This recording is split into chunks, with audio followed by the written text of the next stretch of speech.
राधे राधे। आप सभी का राधे सके चैनल में स्वागत है। भगवान श्री हरि और माता रानी और मेरे अपने कान्हा से प्रार्थना करते हैं, राधा रानी से प्रार्थना करते हैं आप सब लोग सुरक्षित होंगे, सुखी होंगे और ठीक प्रकार से होंगे। जैसा कि अब की बार थोड़ा सा चक्कर पड़ा है कि जन्माष्टमी हम 6 तारीख को मनाएं, 7 तारीख को मनाएं। 6 तारीख को शाम को 4 बजे के बाद पूरी अष्टमी आ जाएगी और वही रोहिणी नक्षत्र आ जाएगा और दिन बुधवार।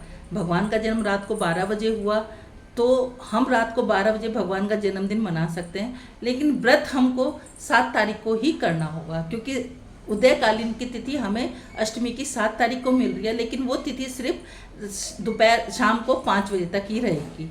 अब हम कैसे करें कि कल आप बिल्कुल सात्विक भोजन खाकर, कि जिसमें लहसुन प्याज ना हो, खाना खाने के बाद शाम को 5 बजे तक आप अपना भोजन कर लीजिए और उसके बाद 5 बजे के बाद आप चाय पानी ले सकते हैं।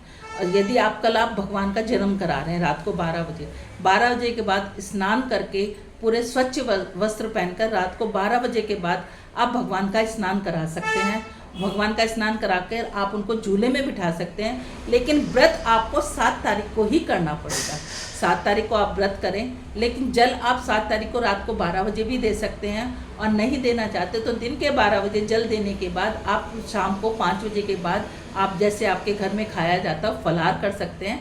और नौमी तिथि जो गुगा नौमी के नाम से जानी जाती है, वो शुक्रवार अष्टमी के दिन ही मनाई जाएगी।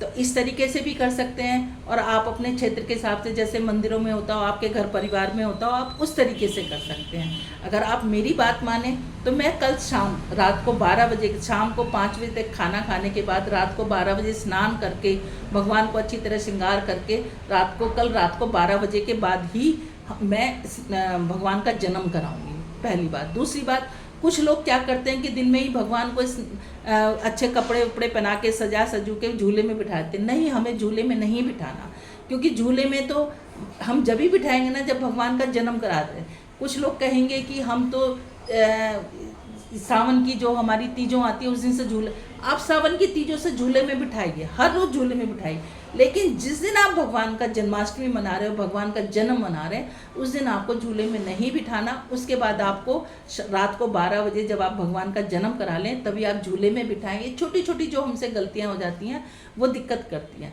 तो उसके बाद आप झूले में बिठाएं, और जब भगवान की छठी मना लें उसके बाद उनसे झूले से उतार कर उनको सिंहासन पर दें।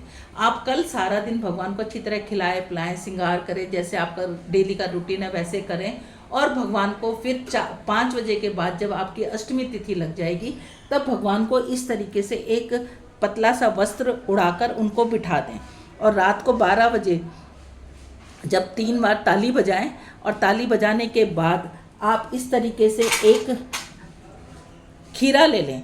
और एक बात और, जन्माष्टमी के दिन हमें खीरा नहीं खाना चाहिए। खीरा ले लें इस तरीके से, लेकिन उसके अंदर से इस तरीके से एक डंडी, जैसे एक वो पेड़ की टहनी होती है, वो निकली होनी चाहिए। अभी मैं आपको दिखाने के लिए मेरे पास वो नहीं था, आज ढूंढ के लाऊंगी मैं। अभी मैंने ये खीरा ले लिया। खीरा लेने के बाद आप क्या करें कि या तो इस तरीके से चांदी का सिक्का ले लें, मैं दिखा देती हूँ आपको।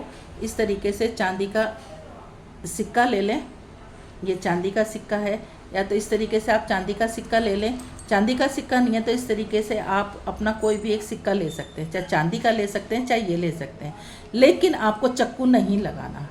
दिन है ठीक है, दिन में भी आपको जन्माष्टमी वाले दिन खीरा नहीं खाना चाहिए, अगले दिन आपको खीरा खाना चाहिए। इस तरीके से आप खीरा लें, या तो चांदी के सिक्के से इस तरीके से इसको गोल गोल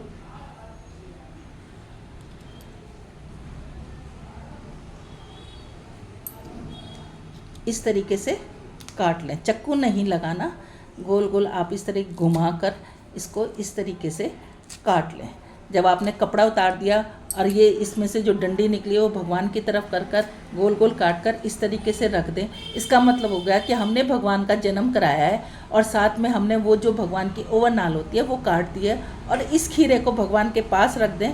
और इस खीरे को आप भगवान को इस खीरे को नहीं खाएंगे, अगले दिन आप इस खीरे को गाय को खिला दें। दूसरी बात, अब आपका क्वेश्चन होगा कि मंदिरों में हमेशा 2 ठाकुर जी होते हैं। एक छोटे से ठाकुर जी होते हैं जिनका वो रात को 12 बजे जन्म कराते हैं, एक बड़े रूप में ठाकुर जी होते हैं जो मंदिरों में झांकी के लिए सजाया जाता है।